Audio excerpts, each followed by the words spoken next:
Hey guys, so it's been a while since you've seen a video like this from me, but today I'm just going to go ahead and talk because today is an important day for an important video. My name is Gregory, and today I am blessed and privileged to give my testimony the way God wrote it. Last Friday, October 18th, I celebrated 3 years of sobriety. And I definitely could not have done it without God and the support of so many people in recovery. My testimony begins the way a lot of ours do, with the story of a not-so-great childhood. I was born in 1991 to my mom, Thursa, and my dad, Greg, who I was named after. When I was born, the doctors told my mom that there was a high chance I wouldn't survive past 2 hours. Having been born with a collapsed left lung, as well as a blood infection, they weren't very optimistic about the outcome of my birth. Mom, however, insisted that they do whatever they could to keep me alive and help me. A couple days after, they said I would survive, but that I most likely would not be functional in society, stating that developmental disorders would likely keep me dependent on her and others for my needs for my entire life. Mom, being mom, thanked the doctors for their opinion, but politely stated that I was her child and that she would see what God did with me as I grew. Later on, when the hospital had a reunion for all the NICU patients that had been there in recent years, NICU is Neonatal Intensive Care Unit, the doctors were pleasantly surprised at how wrong they had been. God showed a glimpse of his plans for me that day. I did face significant issues early on. I had been born without the reflex to swallow, so the doctors had put me on a GI tube for feeding so that I could be given the proper nutrition. This would stay in until around age 6, when I would slowly be introduced to normal foods. I also had significant physical handicaps, some of which I overcame as I grew, while others have stayed with me. As I grew, it did become apparent that I would face some social challenges in life as well, but like all challenges, they could be overcome thanks to the grace of God. I was actually held back in kindergarten because I did not socialize well with others. A large part of this stemmed from relationships within my family. While my relationship with my mom was about as storybook perfect as it could be, considering the circumstances, it didn't necessarily cancel out the less fortunate parts of home life. Between having two significantly older sisters who were often more involved in their own friend groups and individual lives, as they should have been, and my father being emotionally distant and unsupportive, I lacked a lot of the social lessons that would help inform my behaviors with people my own age. During this time, my main interactions with my father would escalate to the point of verbal abuse. Hearing him call me an idiot and questioning my capability to do anything more than disappoint him would become a common occurrence for years afterward. Those words would eventually cause me to both internalize and repeat them on a loop to myself, like a broken record skipping over the same section again and again. My social ability to connect and relate to others suffered as a result. This became even more clearly a problem when I started school, as my social awkwardness led to many misunderstandings and standoffs with classmates. I would in later years become known as the bully thanks to my abrasive and aggressive nature, which had largely come from watching my father verbally abuse and harass me and mom. His habit of only showing anger as an emotion affected a lot of my own choices of behavior, thinking, like most children would, that my father's example should be imitated and followed because of the sole fact that he was my dad. As I said, this would lead me to become labeled as a bully. Even though I would often be reacting to others treating me poorly, I soon learned that the only kid that got in trouble would be me. This was mainly because I escalated the situation. So I began to isolate myself from others as a method of protecting myself from possible pain. This would later be a foundational stone in what would lead me into my addictive behaviors. Having decided to not allow others to get past being just barely acquaintances, I would make superficial friendships with others in order to seem normal in society's eyes. I didn't want special attention. I merely wanted to be the ghost in the room. Even if noticed, I wouldn't stick out enough to warrant scrutiny or direct focus. It became uncomfortable to be the center of attention in most situations. This would, to a degree, be contradicted by my tendency to act as the class clown. I would make unfunny jokes and proceed to laugh excessively at my own humor, which I still do, trying to mask the pain of a child who couldn't and didn't want to connect with or understand the world. I slowly learned the subtle art of camouflaging my own personality underneath a mixture of observed traits from other people. Whether actors on television or people in my life, I would often only parrot words and actions from others rather than give my own opinion.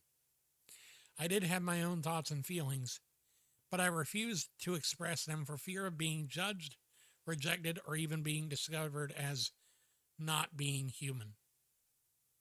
At this point, this really was the largest problem I had.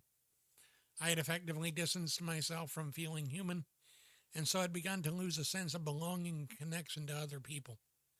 I looked up to adults as wiser, more experienced people, but even with adults, I felt a subtle disconnection from what I had idealized as normalcy. I would constantly berate myself, wondering what was wrong with me that I couldn't just be like everyone else. I began to seek escape from reality around age 8. At this time, I had discovered something that would shape a lot of the problematic behaviors in my life for years. My dad made no effort to hide some of his less acceptable behaviors.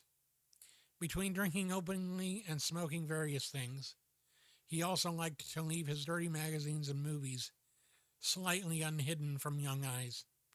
This ended up introducing me extremely early on to the corrupting influence of sexual sin and pornography.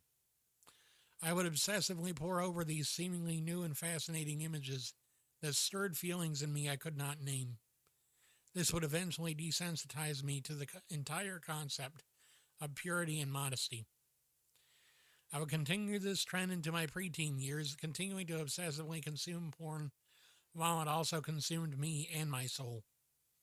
I recognize now the ironclad grip it had on me to be nothing less than demonic. The thought of how lost I was made me shiver, realizing how close I came to losing all of myself to it. Around the same time, my mom finally divorced my dad after years of abuse and fighting. The clearest memory in my mind from this time is the night when my dad pinned my mom down to the coffee table, choking her. He did this because he had asked for the keys to the car because he wanted to go listen to music. This was a time when we didn't have a radio in the house. And she refused because she knew he'd been drinking and didn't want him running off and getting in a wreck. I remember bawling my eyes out, asking the officers at our door to take my dad away because he hurt my mom. But like every time before that, he had come back a few hours later, having only been dropped off at his mother's house a few blocks away. School continued to be a huge problem in my life. Over the years, I had become more and more secluded in my own mind and behaviors, while also continuing outwardly to perform. I came to believe that no one could or would want to hear me or understand what I was going through. So by this point, I imagined myself as a kind of Robin Williams-like figure, an outwardly goofy clown hiding darker and more sinful emotions and thoughts behind a mask. I would often daydream of being an actor, seeking outward validation through the medium of entertaining others. Sound familiar? I also discovered a lot of nerdy things which would keep me entertained and disconnected from reality, something I would actively seek, finding the cold harshness of present circumstances too painful to endure while entirely present. I played video games, watched cartoons and anime, and got my first Game Boy. Around this time, I also began to come to awareness of a lack of emotion in my heart, almost as if it had been stuffed with cotton where I could see certain emotions in it but couldn't feel them. I later would learn that this was the beginning of depression. Depression often doesn't look like sadness, I would find out. It looks like numbness, disconnection, an outward mask. At age 12, I found a neighbor boy at around the age of 16 who liked a lot of these same things. For the first time, I believed I had found a kindred spirit, a fellow outcast who I could share a lot of my inner thoughts with. About 6 months after we first met, I confided in him how I would secretly watch porn from my dad's collection. He confessed to me that he had a sizable collection of his own. He would let me borrow things from what he had, and we bonded on some level over it. This quickly became the most healthy kind of bond, however, and one day he would lead me out into the nearby woods and assault me. This event scarred me and convinced me that no one could be trusted, that they would always take more and more until they got what they wanted and then leave me. I never confessed what happened to anyone, so charges were never pressed. Having grown up in the early 90s and early 2000s, I believed that no one would listen if I said anything anyway. In that day and age, it was uncommon in my understanding at the time for boys and men to be believed when they said they were taken advantage of. I would soon decide to bury and forget the event, holding on to a fruitless hope that if I forgot, I wouldn't feel it, and I would be unaffected. The effects of this event led me into an even deeper spiral. Not only did it deepen the issues with my sexual dysfunction, but it also led to another issue, overeating. In my damaged way of thinking, if I had looked more unattractive, then he wouldn't have hurt me. So I began overeating to not only mask and soothe my emotional pain, but also to deter attention, positive or negative, being directed toward me on a physical level. My dysfunction continued to deepen with my sexual obsessions, believing on an instinctual level that physical intimacy would always lead to pain, at least if I wasn't the instigator, led me to heavily lean on using porn to satisfy the desires of the flesh. That didn't keep me from expressing and showing obviously inappropriate behaviors towards girls. I would frequently behave in a crude manner towards girls of any age. Eventually, after enough complaints were made, including from distant family members, I was put in the juvenile system on probation to do their best to reform me and keep me from becoming a problem in society. During the next 6 years, I would be under constant scrutiny and would be made to comply with the court's and my counselor's instructions. This included a number of restrictions on my activities, leading to me not really having a social life, as any and all planned activities needed to be reviewed and approved by both my counselor and probation officer. I quickly learned to not care as a means of coping, preferring disassociation from others to constant desire and lack of interaction. My home life continued to suffer. As more and more of my emotions turned inward toward anger in a desperate bid for control over something, anything, I began to express that anger toward my dad. About a year before being taken advantage of by the guy I had thought was my friend, I had convinced my parents to live together again so that we could be a real family. Looking around at the kids at school, I saw boys and girls who were happy living with both parents, smiling and laughing. I was convinced that if we could live as a family again, I would be happy. I was obviously wrong. The amount of anger and rage I had bottled up in me began to overwhelm me. I would lash out at students, teachers, even my family. Anyone who was in front of me or who I had deemed to be either a threat or an obstacle. I would often get into fights with my dad. Mom would often wonder if she would come home from work and find one or both of us dead. Mom later confided in me that if she had ever come home to find me dead, that she would have made sure Dad joined me soon after. Thankfully, that never happened. I continued to have more problems in school with my peers. I had been moved to a school for behaviorally challenged kids shortly after being put on probation, and I actually started to excel in my schoolwork, but I would still frequently fight and mistreat both staff and students. Between this and yet another complaint of inappropriate behavior from a girl, I would be sent to rehab starting at age 16. I would end up being released shortly after turning 18, right before my senior year of high school. During the 18 months spent in rehab, I was forced to confront both my past and my own actions. I took several lessons from that experience into my adult life, and I appreciate the knowledge I gained. It was in rehab that I finally allowed myself to remember the pain I had endured at 12 years old, and the first time since the event that I openly mourned the loss of that innocent little boy. After graduating, I was released from probation and immediately lost sight of any clear direction in my life. Having been told I was clearly disabled and incapable of much of the work employment would require of me, I filed for disability, which I received in 2012. From there, I began drifting aimlessly, unable to determine what to do with my life. I became sheltered again, unable and unwilling to participate in a society that so deeply terrified me. Having gone through several traumas linked to closeness with other people, I decided to avoid all ties to others, believing I was fine on my own. I had my family anyway, so it didn't seem to matter much to me at the time. In 2012, I also turned 21 and experienced my first taste of alcohol. By this time, I was still heavily addicted to porn and had also developed an unhealthy relationship with video games, often causing my mom to complain that I spent way too much time late into the night playing. Alcohol became a powerful force to dampen my ability to think, cutting off the fuel for much of my disordered thinking at the time.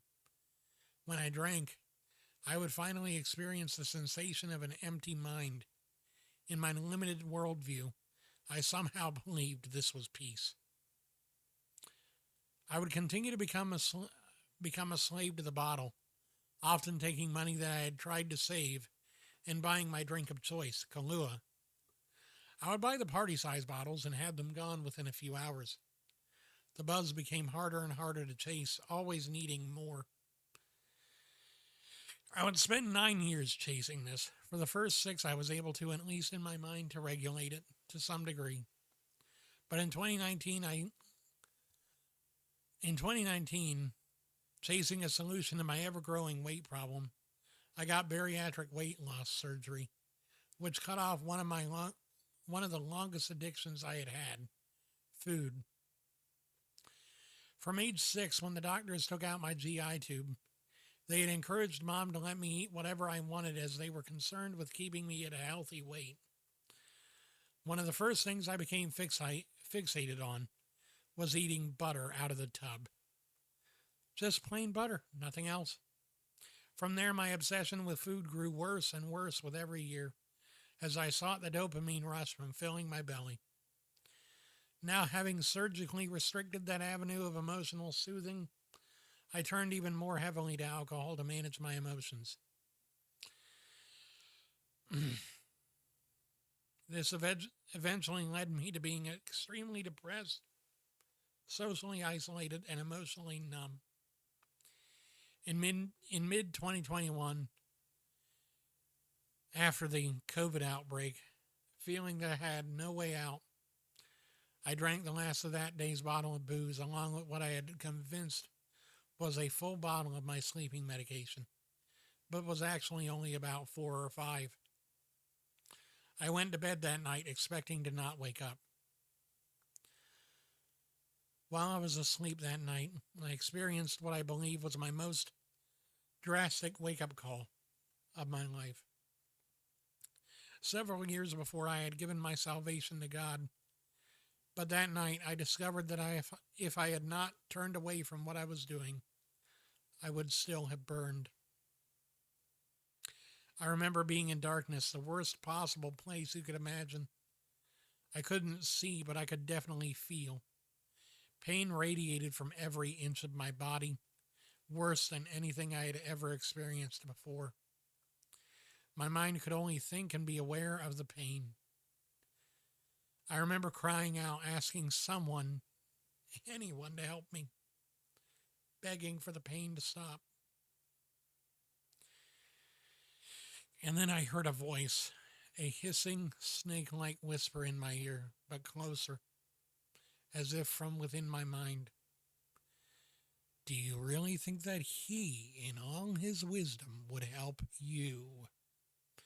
He laughed at me, toying with me as I continued to feel the pain. You did this to yourself.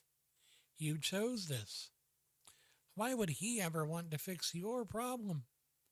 After all, maybe even making you was a mistake. That's what finally broke me. For years, my father had called me that, a mistake. I cried for the first time and called out his name. Jesus, I whispered, unable to do anything else. Then his voice came to me. I'm here, my child. I could hear Satan's voice hiss in anger. You're too late. He's in my power now. But Jesus said, no. He's mine, and you will not have him. I woke up the next morning and I felt peace. The peace I had chased come over me for the first time. I didn't immediately get sober. That took a while longer. Later that year, I saw a poster at a tent revival. It said, life recovery. Addictions, afflictions, come and leave changed. I came to my first meeting a month later with my best friend. I started working on getting better and letting God help me do it. Having 3 years of recovery experience, I can definitely share a lot of lessons I've learned along the way. One of the most powerful lessons was how fear used to drive a lot of my actions. I had fear of the unknown, fear of failure, fear of judgment, and even fear of success. The fear of success was the one I struggled with the most. I had expectations of failure that I had learned throughout my life. And when things started to go against these expectations, I became afraid, not of the success itself, but of the expectation of an even greater fall from grace now that I had risen higher than before. I knew what it was like to fall, and I didn't want to learn how much worse the pain would be from a greater height. With the support of my sponsor and others, I learned to let go of my fear and become willing to embrace the sometimes unnerving and unexpected reality of succeeding where I used to fail, and growing both in times of success and in times of failure, knowing that God has the ultimate authority to guide me as I walk in his ways. Philippians 3:12 puts it best. I don't mean that I have already achieved these things or that I have already reached perfection, but I press on to possess that perfection for which Christ Jesus first possessed me. And that's where I am today, saved from myself so I can work alongside God's people to see him save them too. And that's my story. And I'm sticking to it. God has done wonderful things in my life and will continue to do wonderful things until the day I join him in his glory. And until that day, I hope to continue to share this story as God has written it, so that others can know that freedom is within reach. All you have to do is reach out to God, reach out to the cross, and find his strength in your weakness, just as I found his strength in mine. Thank you for watching and listening. Thank you for sharing this video with those that you love and continue to pray for me as I continue to help and support others that are walking the same path as I am. Thank you, and have a wonderfully blessed and sober day. I'll see you again soon. I love you very much.